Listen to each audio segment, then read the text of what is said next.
Vi er med hele vejen, med alle midler. Vi skal lukke for alle russiske turister. Slava Ukraini! Vi skal beslaglægge alle russiske midler i Europa og bruge de midler til at medfinansiere den ukrainske frihedskamp. Slava Ukraini! Please tell the world about Mariupol and Azov defenders. Slava Ukraini!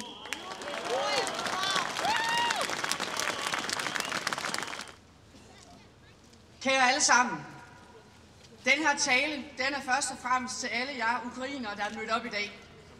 Jeg ved godt, der er nogle af jer, der måske ikke helt forstår, hvad jeg siger her, men så håber jeg, at der er nogen ved siden af jer, der måske vil oversætte lidt. For dansk og ukrainsk, det er to vidt forskellige sprog. Vi kommer fra to forskellige lande, vi har forskellige kulturer, men hvor har vi også meget til fælles. Sammen har vi et stærkt ønske om fred i Ukraine og frihed. Om at alle jer, der har måttet flygte fra jeres hjemland, snart kan se en ende på rædslerne. At I kan blive genforenet med jeres kære. 3 år er der gået. 3 år med Ruslands forfærdelige invasion i Ukraine. Det er faktisk lidt svært at forstå. Her på Østerbro, hvor alle kan leve i fred og frihed. Hvor børn går i skole og leger med deres kammerater, uden at have ondt i maven, og være bange for, at deres far eller mor eller søskende er i krig. Det er så vigtigt, at vi også her i Danmark holder fast. Holder fast i vores støtte til Ukraine.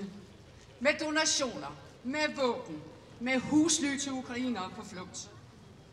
Og vi skal holde fast i vores tro på, at selvfølgelig skal vi støtte Ukraine i deres frihedskamp mod Rusland.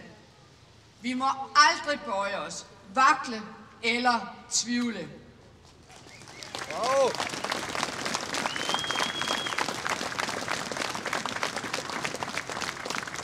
Og det må vi selvfølgelig heller ikke, selvom USA anført, at Trump vil gå en anden vej. Når de skruer ned, skruer vi op.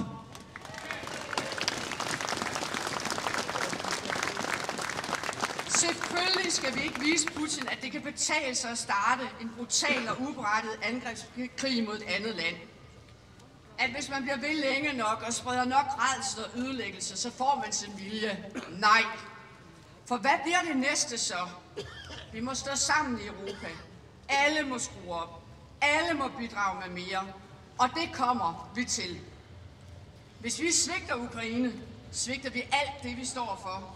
Og også tror på frihed, sammenhold. Og jeg vil gerne sige det meget klart i dag.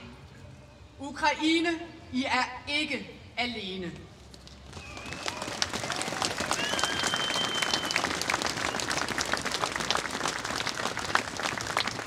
Uanset hvad Trump og hans hold siger, så er min holdning fuldstændig uændret. Det er det ukrainske folk, der er blevet invaderet.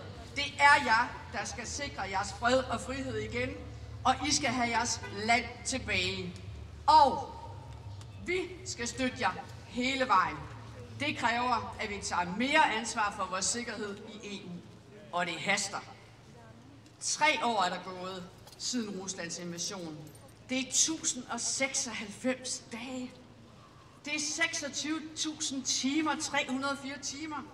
Det er godt nok lang tid. Det er svært for os i Danmark helt at sætte os ind i det, hvordan det må være. Når timer må føles som dage, og dage må føles som år. Men I skal vide, at vi står sammen med jer i dag, og hele vejen til fred. Jeg vil gerne sige tak til alle arrangørerne af denne tværpolitiske markering. Jeg vil sige tak til jer, der er mødt op. Det er så vigtigt, at vi står sammen. Splittelse er der virkelig nok af i den verden, vi er i lige nu. Tak fordi I mødte op. Tak fordi I lyttede.